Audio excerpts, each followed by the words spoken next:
OTT versus theater, where do you stand on it?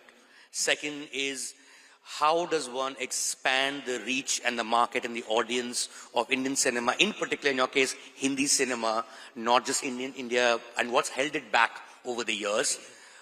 Ladies and gentlemen, Aamir Khan, the floor is yours. Well, I have always believed that in India, we have very few theatres for the size of the country and for the number of people living in India. We have very few theatres. So just to give an example, and my data is usually wrong, so you correct me. But in India, we have around 10,000 screens. 9,200, so roughly 10,000. In the US, which is 1/3 our population, or maybe 1/4 our population, they have 40,000 screens. So they're way ahead of us, though they have less population. China has 90,000 or 100,000? 90,000. 90,000 screens in China compared to our 10,000. Now, even in this 10,000, half of them are in the south and half are for the rest of the country. So for a Hindi film, typically you have a maximum of 5,000 screens. Our biggest hits over the years, no matter which film it is, has had a theatrical footfall of 3 crore people or 3.5 crore people. Am I saying the right thing? That's what percentage of our population? 1, 2, 2%? So 2% of our population in a country which is recognized as a film-loving country, only 2% of the population watches our biggest hit in theaters. So where is the remaining 98% watching the film? So my belief has always been that we need to have a lot more theaters in India and theaters of different kinds, and there are so many districts, there are tracts of areas in India, vast areas, which don't have a single theater for people to watch films. So I'm in my office. Huh? I better go to office now. Yeah. You get to work. No, you can open those theaters. I mean, who's stopping you? Yeah, that's what he's saying. So I feel that one of the biggest issues that we have faced over the decades is just don't have enough screens. And according to me, that is what we should be investing in. According to me, India has a huge potential, massive potential. But that potential will only be realized when you have those point of sales across the country. If you don't, then I just can't watch the film. I can hear about it. For example, if I'm living in the Konkan area, there's no theater there. I can hear about the film. I can see the chatter online, but I can't watch it. There's no way I can watch it unless I go piracy. So in a legal manner, it is not possible for me to watch the film. That's a very unfortunate situation. So the first thing we need to do is we must have more screens. We have a lot more potential for screens in India. Right. And the second question I asked you, where do you stand in the OTT versus theater debate? Well, I just feel that, you see, earlier films would come in theaters and then it would, I remember many years back, it would be a year later, it would be on satellite. Then it became 8 months later on satellite. Then it became 6 months later on satellite. So what happens is I have a choice as an audience that, okay, I can watch the film in the theater as it releases, or I can wait 6 months and watch it on satellite. Today what is happening is that, and I've said this in one place earlier, if I'm selling you this, whatever is in my hand, and we sell so many products in the world, I want to know if any product has this business model. Here is something I'm selling you, please buy it from me, I tell you. Buy it from me for 10 rupees, 100 rupees, whatever the cost may be. And if you don't, I'll come and drop it at your house after 8 weeks.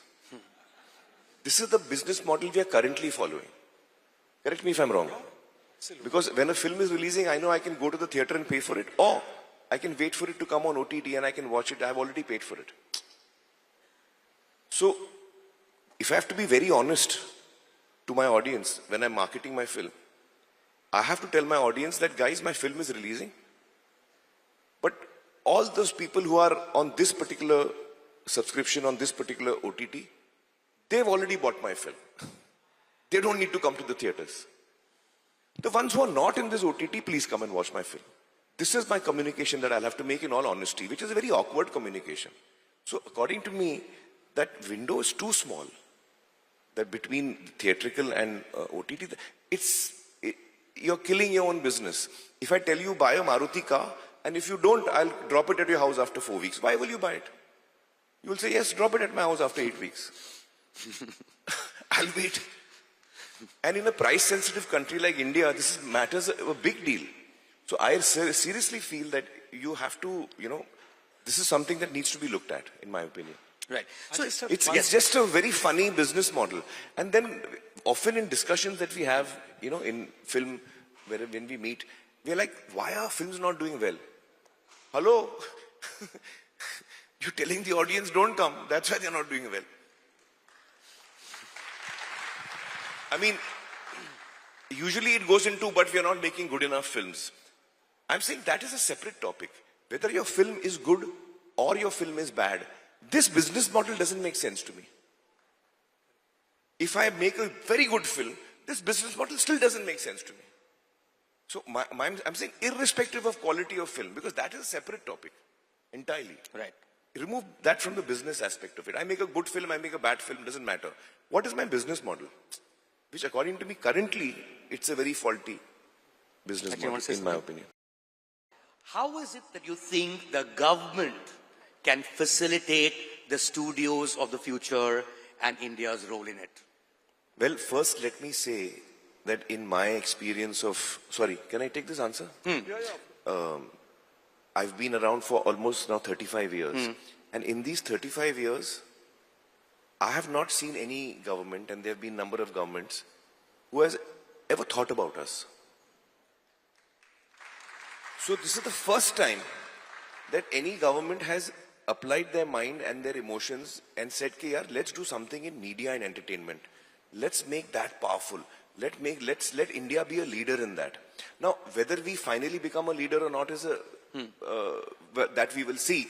But the fact that the present government has thought about it and has actually made the effort to announce it and organize it is, I think it's a huge initiative. And it's a huge opportunity. It's a huge opportunity for all of us as Indian filmmakers across the languages. That for the first time the government is showing interest in us. This is the time. What we discuss today in Waves, a lot of all these discussions will actually finally translate into policies. So this is a dialogue that has just started. I feel this is the first time that this dialogue has started between the film fraternity or the entertainment fraternity. It's not just films. Between the creative fraternity and the government. This is the first time that dialogue has started, I feel. So I think it's a very welcome, start. And this can, with the correct kind of dialogue that we have with the government, we can actually come out with certain policies that have a very deep and far-ranging impact on the business in the creative fields.